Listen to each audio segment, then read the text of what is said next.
Hey everyone, welcome to our balance asana flow this week. So asana meaning yoga posture, and that's typically what we teach in classes labeled yoga classes. So this is going to be primarily a posture class today.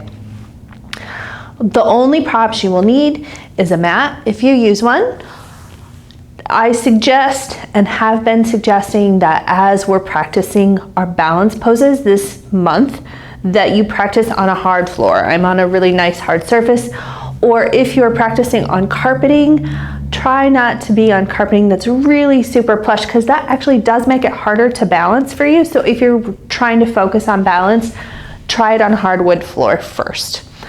Any props that you need today are only in a bonus section. So as we are standing and we move down to the floor, there'll be a bonus move that I'm going to add to our class today that you can try out if you want to improve your balance.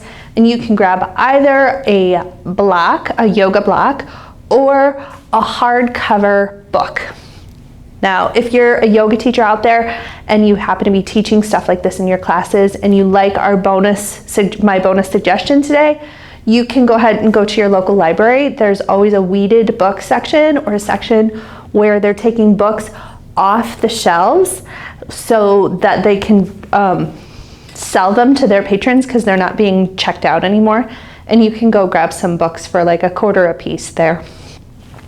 So that being said, all you need a block or a book, a mat if you're using one, and let's get started. So today our first pose is cat and cow, which is on all fours. Now typically when I teach cat and cow, I tell people hands under the shoulders or knees under the hips. But I don't honestly think that's necessary to make this a solid position, just as long as you feel supported with your hands and your knees. And breathing in, I'll have you tilt your belly button towards the ground, tip your eyes up towards the sky. And breathing out, arch your spine and tuck your chin. Go back and forth at your own pace. The first 2 go rounds, I would say do the linear movement, the back and forth movement. But then as you start to get into the moves, you can shift around, moving a hip or a shoulder, shifting in a way that feels good to you. Nice, easy breath.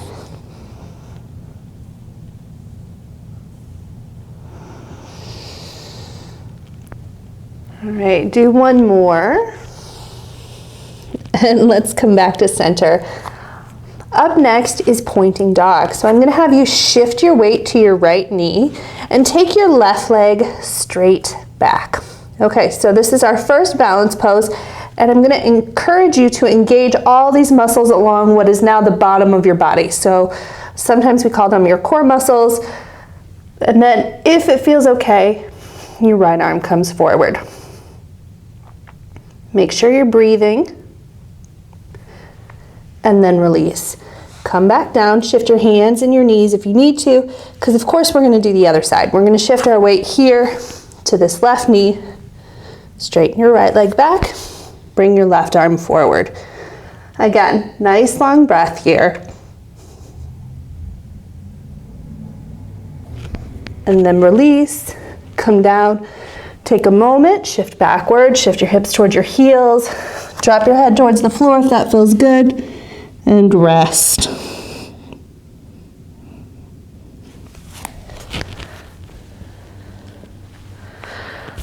Up next, let's come back to all fours. Tuck your toes under, lift your hips up, and come into downward facing dog. So your tailbone's going to come backwards towards the wall behind you. Let me encourage you to bend your knees here, unless it is really easy for you to extend the heels to the floor. Nice long breath. And then the hands are going to come towards the feet, and feet are going to come towards the hands. And we'll all meet together in a forward fold. Hands coming to your thighs as you inhale. Let's make our way up to the top. Now, when we come to the top, I'll have you step to the short end of your mat, because we are going to be stepping backwards. We'll do a series from chair pose, stepping back into a crescent lunge. Feet are relatively underneath your hips. Let's bring hands into prayer pose in front of the breastbone. It's a nice place for them to land. And on the exhale, let's bend the knees. Easy breath. Now, a lot about having strength and balance in our asanas or our poses is that we're going to have to use a lot of muscles, more muscles than you really think. So this is a good way to illustrate that. I'm going to have you shift your weight to your right leg, step your left foot straight back. Now here we are. If you noticed, I landed on my left toes, coming into a lunge, and arms come above the shoulders. Nice, easy breath.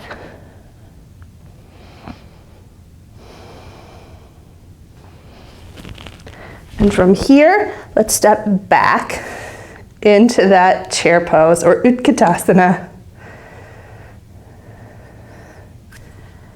We're going to shift the weight to the left leg. Now step the right leg straight back. Again, you see I landed on my toes, but if that doesn't work, you can land on the entirety of your foot. Arms above the shoulders. Nice long breath. Let's step back forward into chair pose and then release. Hang forward and rest. Now, rest can mean different things to you versus to me. So shift around if that feels good. Just hang forward if that feels better.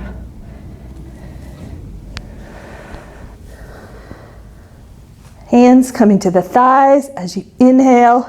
Let's come up to the top. All right, Virabhadrasana 3 or Warrior 3 is next. Now, I like to teach this pose a lot, partially because I think it's fun. There's a little bit of aspect of play to it. Whew. So let's shift the weight to the right foot and tuck your left toes under behind you. Hands come into prayer pose. Nice long breath. And from here, what we're going to do is tilt. Now, if you watched my Balance 101 last week, we started flicking toes forward with the top of the toe on the floor. This time, we're going to actually take those toes backwards. Tilting the torso forward, taking the left leg up. The arms can be by your sides, they can be above your shoulders, wherever works best. And slowly come back up to the top. Now I notice in my classes when I'm teaching, I see a lot of students who do sort of a little tour of their mats. And I sometimes think it's that walk it off mentality of kind of recalibrating the nervous system. So if you need to shift around a little bit, that's totally okay. We'll do the other side, shifting the weight to the left leg. Right toes tuck under behind you. Hands come into prayer pose. When you're ready, tilt the torso forward, flick the toes backwards. Nice long breath. Warrior 3.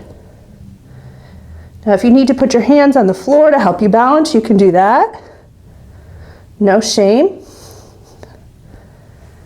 And then release, come back up to the top. Okay, wiggle, shimmy, move if that feels good.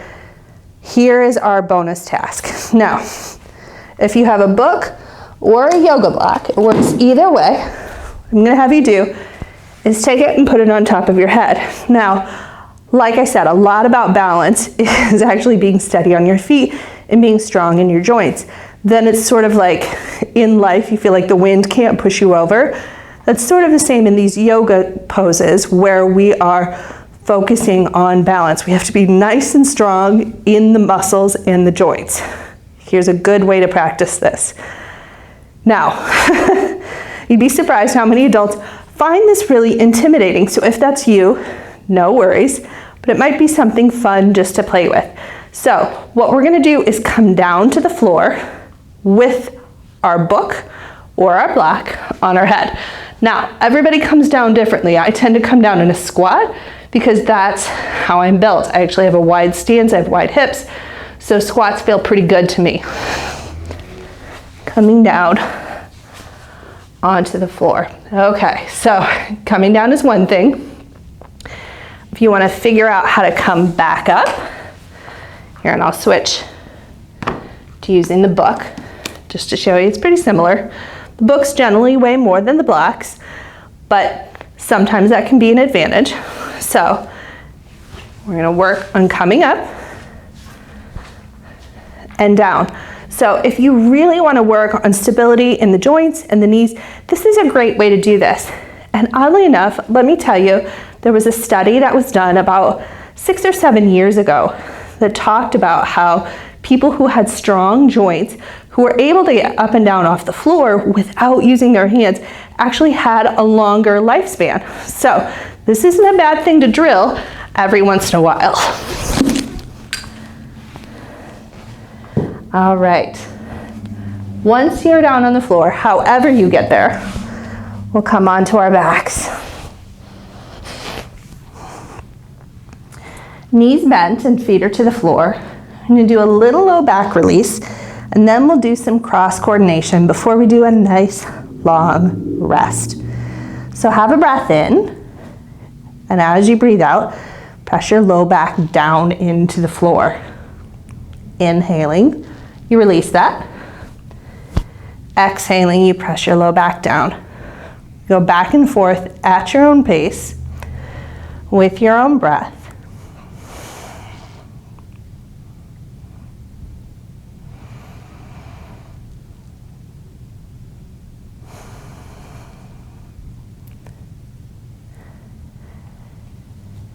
And after your next inhale, so your spine's at neutral, you're not pressing down anymore, pause, and let's take the right leg up towards the sky. We're going to do a little cross coordination before we rest our bodies.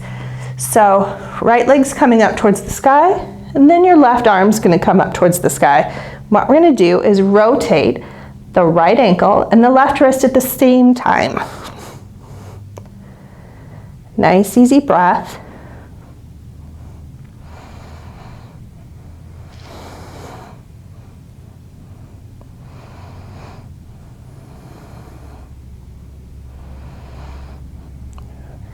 Now rotate both directions if you haven't already, so switch your circles so they're facing the opposite way.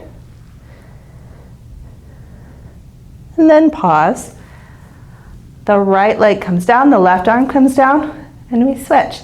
So now we've got the left leg coming up towards the sky, right arm coming up towards the sky. We're going to rotate. So if this seems like your brain is having trouble sort of figuring this out, that's okay. This is actually kind of one of those things that's meant to mess with your nervous system to make it sharper. Cross coordination is good on the whole for your brain. Make sure you go both ways with your circles. And sometimes I think we forget to practice it. But that cross coordination also helps with balance poses like Virabhadrasana 3 or Warrior 3 that we did while we were standing. And then release. Come back down, and let's take a moment and rest.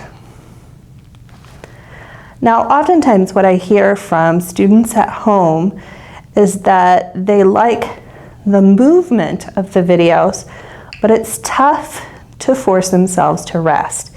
So I'm going to ask you today to let me hold space for you, just for a couple minutes. Be your most comfortable self. Shift around so that your arms feel comfortable and your legs feel comfortable. And even if what you're shifting or moving only feels like you're getting yourself 2% more comfortable, it is completely worth it. So go ahead and make that shift.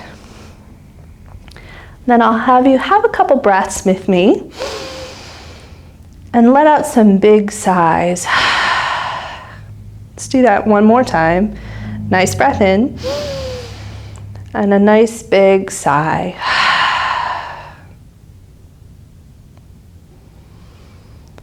And let's rest.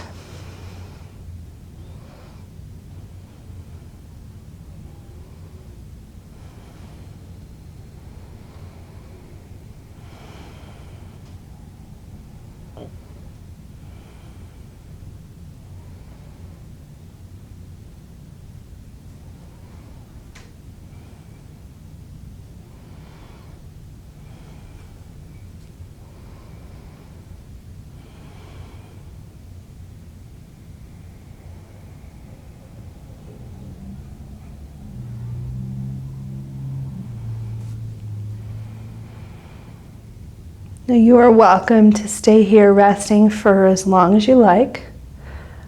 But we've been here for a couple minutes now, so if you're ready to get up, you roll onto your side and slowly come up to seated. Again, there's no pressure. Stay resting for as long as feels good.